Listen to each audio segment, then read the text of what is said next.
নমস্কার, আমি সুকৃতি দান। আশা করি আমরা সবাই ভালো আছেন। আপনারা সবাই দেখছেন অ্যাস্ট্রো সলিউশন। আজকে আমি আলোচনা করবো যে 29শে মার্চ শনিদেব কুম্ভ রাশি থেকে মীন রাশিতে প্রবেশ করার জন্য কোন রাশি বা লগ্নের দিক থেকে ঢাইয়া সাড়ে সাতি শুরু বা শেষ হচ্ছে, বা কোন রাশি বা লগ্নের ক্ষেত্রে ঢাইয়া বা সাড়ে সাতি অ্যাকচুয়ালি যন্ত্রণা ভোগ করতে হচ্ছে, এবং টোটালি কিছু রাশি বা লগ্নের ক্ষেত্রে সার্বিকভাবে শনির এই গোচর অত্যন্ত পজিটিভ হবে। মেনলিভাবে 6-7টার মতো রাশি রয়েছে, তাদের ক্ষেত্রে একটা পজিটিভ ফলাফল কিন্তু লাভ করবেন। তাই এখানে যখনই মীন রাশির ঘরে শনি প্রবেশ করে যাবে 29শে মার্চ 2025-এ, প্রায় 2027 সাল পর্যন্ত অবস্থান করছে মীন রাশির ঘরে, সেক্ষেত্রে কিন্তু প্রথমেই যেটা বলবো যে মকর রাশির ক্ষেত্রে দীর্ঘ 7.5 বছরের যে সাড়ে সাতি যন্ত্রণা সেটা কিন্তু শেষ হয়ে যাচ্ছে, এবং মেষ রাশির ক্ষেত্রে ফার্স্ট সাড়ে সাতি কিন্তু স্টার্ট হচ্ছে। অর্থাৎ যাদের জন্ম রাশি মেষ রাশি তাদের ক্ষেত্রে, অর্থাৎ যাদের জন্মকালীন সময়ে চন্দ্র মেষ রাশিতে রয়েছে তাদের ক্ষেত্রে কিন্তু সাড়ে সাতির ফার্স্ট স্টেজ শুরু হচ্ছে। ফার্স্ট স্টেজ মানে হচ্ছে দ্বাদশ ভাব দিয়ে শনি কিন্তু এক্ষেত্রে অবস্থান করবে। তাই ব্যয়ের ব্যাপারে, হসপিটাল রিলেটেড খরচের ব্যাপারে, বিদেশ যাত্রার ব্যাপারে একটু সাবধান হতে হবে। অন্যদিক থেকে কুম্ভ রাশির ক্ষেত্রে সাড়ে সাতির এটা থার্ড স্টেজ শুরু হচ্ছে। তবে থার্ড স্টেজ হওয়ার জন্য সেকেন্ড স্টেজের যে মানসিক যন্ত্রণা ছিল সেই জায়গাটা কিন্তু অনেকটা চলে যাচ্ছে, কিন্তু মীন রাশির ক্ষেত্রে এটা সেকেন্ড স্টেজ শুরু হচ্ছে। অর্থাৎ ডিরেক্টলি রাশির উপর শনি অবস্থান করবে, সেই জন্য একটু মানসিক চাপ, টেনশন, চিন্তা, ডিপ্রেশন এগুলো কিন্তু মীন রাশির ক্ষেত্রে বাড়তে পারে। তাহলে 3টে রাশির ক্ষেত্রে সাড়ে সাতি থাকবে। মীন রাশির ক্ষেত্রে সাড়ে সাতির সেকেন্ড স্টেজ, কুম্ভ রাশির ক্ষেত্রে সাড়ে সাতির থার্ড স্টেজ, এবং মেষ রাশির ক্ষেত্রে সাড়ে সাতির কিন্তু ফার্স্ট স্টেজ। তাহলে এইভাবে কিন্তু জিনিসটা থাকছে। কুম্ভ রাশি কিন্তু এটা থার্ড স্টেজ, মীন রাশির সেকেন্ড স্টেজ, এবং মেষ রাশির হচ্ছে এটা ফার্স্ট স্টেজ। এইভাবে কিন্তু জিনিসটা থাকছে। অন্যদিক থেকে ঢাইয়ার কথা বলতে গেলে বৃশ্চিকের চতুর্থভাবে শনি পরিবার কেন্দ্রিক ব্যাপারে, মায়ের শরীর স্বাস্থ্যের ব্যাপারে যেই ডিস্টারবেন্স তৈরি করছিল সেই ঢাইয়া কিন্তু বৃশ্চিক কিন্তু মুক্তি পাচ্ছে ঢাইয়া থেকে। এবং কর্কটের অষ্টমভাবে শনি অবস্থান করার জন্য যে ভুলভাল ঝামেলায় জড়িয়ে পড়া, শরীর টরীর খারাপ যাওয়া, নিজেদের রিলেশনশিপের মধ্যে যে ডিস্টারবেন্স, সেই জায়গাটা থেকেও কিন্তু এখানে কর্কট রাশি মুক্ত হবে। কর্কট রাশি এবং বৃশ্চিকের ঢাইয়া মুক্তি হবে, এবং পরবর্তী ঢাইয়া যাদের পড়বে সেটা হচ্ছে সিংহ রাশি এবং ধনু রাশির ক্ষেত্রে। ধনু রাশির ক্ষেত্রে ফোর্থ হাউসে শনির জন্য কিন্তু শনির যে ঢাইয়ার জন্য পরিবার কেন্দ্রিক কিছু বাধা বিপত্তি আসতে পারে, পরিবারের মধ্যে সমস্যা বাড়তে পারে। আবার অন্য দিক থেকে কিন্তু সিংহ রাশির ক্ষেত্রে অষ্টম ভাবে শনি অবস্থান করার জন্য সেক্ষেত্রে কিন্তু আপনি ভুলভাল ঝামেলায় জড়িয়ে পড়া, আইনি কোনো ঝামেলা আসা, শরীর টরীর কিছু খারাপ করে দেওয়া, নিজের হাজব্যান্ড ওয়াইফের মধ্যে রিলেশনশিপের মধ্যে কিছুটা দূরত্ব তৈরি করা নয়, মেন্টালিটিগত দিক থেকে, শারীরিকগতভাবে বা ফিজিক্যালি হয়তো আপনারা কাজের পারপাসে হয়তো দূরে থাকছেন, এই ধরনের একটা ব্যাপার কিন্তু তৈরি করতে পারে।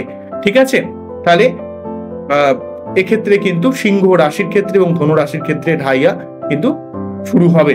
তো যাই হোক, তো এখানে মীন রাশিতে শনিদেব প্রবেশ করার জন্য মোটামুটি ভাবে 6-7টা রাশির ক্ষেত্রে সব থেকে একটা পজিটিভ বলা যেতে পারে। প্রথম বলবো হচ্ছে বৃষ রাশি বা লগ্নের ক্ষেত্রে।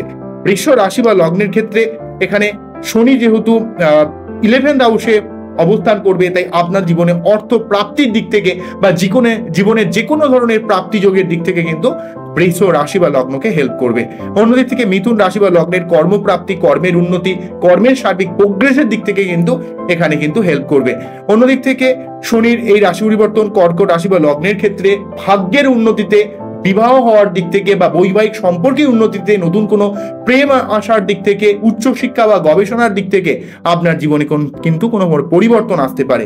অন্যদিক থেকে কন্যা রাশি বা লগ্নের দিক থেকে কিন্তু ব্যবসা কেন্দ্রিক ব্যাপারে, লোকের সঙ্গে কমিউনিকেশনের ব্যাপারে, প্রেম বিবাহ হওয়ার ব্যাপারে বা বৈবাহিক সম্পর্কে আবদ্ধ করার ব্যাপারে, নতুন কোনো কাজ শুরু করার ব্যাপারে এখানে কিন্তু কন্যা রাশি বা লগ্নকে কিন্তু তার সপ্তমভাবে অবস্থান করে এখানে কিন্তু হেল্প করবে।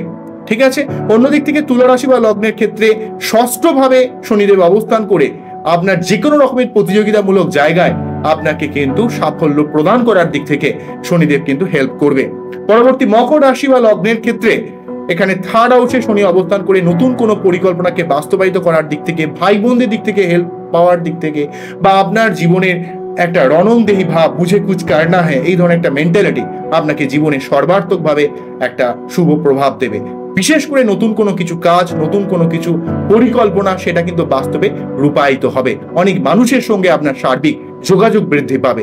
পরবর্তী কুম্ভ রাশির ক্ষেত্রে সেকেন্ড হাউসে এখানে শনিদেবের অবস্থান লগ্নপতি বা রাশিপতি, আপনার আর্থিক দিক থেকে আপনার কিন্তু অনেক লাভ আসতে পারে। আপনি আপনার নিজের মুখের ভাষা প্রয়োগ করে আপনি অনেক মানুষের সঙ্গে একটা সার্বিক যোগাযোগ রাখতে পারবেন।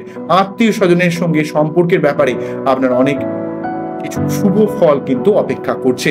বিশেষ করে কোনো আর্থিক বিনিয়োগ আপনাদের ক্ষেত্রে কিন্তু অবশ্যই অনেক লাভদায়ক হবে বলে আমি দেখতে পাচ্ছি। তাই এই রাশি বা লগ্নের ক্ষেত্রে এখানে প্রথমে বৃষ রাশি বা লগ্ন, মিথুন রাশি বা লগ্ন, কর্কট রাশি বা লগ্ন, কন্যা রাশি বা লগ্ন, তুলা রাশি বা লগ্ন, কুম্ভ রাশি বা লগ্ন এবং মকর রাশি বা লগ্নের ক্ষেত্রে এই 7খানা রাশি বা লগ্নের ক্ষেত্রে সব থেকে পজিটিভ ফল পাবেন, যাদের ক্ষেত্রে মেনলি ভাবে এখানে শনির রাশি পরিবর্তন।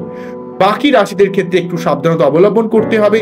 যে যে রাশিগুলোর কথা বললাম, যে যে রাশির ক্ষেত্রে শনির সাড়ে চলবে, যেমন ধরুন মেষ রাশি, মীন রাশি এবং কুম্ভ রাশি, তবে সব থেকে সাড়ে যন্ত্রণাটা বেশি চাপের হবে মীনের ক্ষেত্রে। তাদের ক্ষেত্রে কিন্তু একটু সাবধান হতে হবে, একটু শান্ত হতে হবে, লজিক্যাল ভাবে ভাবতে হবে। আবার ঢাইয়ার ক্ষেত্রে ধনু এবং সিংহর ক্ষেত্রে ঢাইয়া থাকলেও সিংহর ঢাইয়াটা একটু বেশি চাপের থাকছে, যেহেতু অষ্টম ভাব দিয়ে শনি এখানে অবস্থান করবে। সেই ব্যাপারে একটু সিংহকে সাবধানতা অবলম্বন করতে হবে। যে কোনো রকমের আনস্টেবিলিটির মধ্যে পা বাড়ালে হবে না, হঠকারী সিদ্ধান্ত নিলে হবে না, আইনগত ব্যাপারে আপনাকে সাবধান হতে হবে।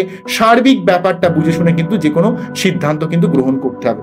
বোঝা গেল কি বললাম? আজকে এখানেই থামছে, আবারও দেখা হবে নতুন কোনো ভিডিও নিয়ে।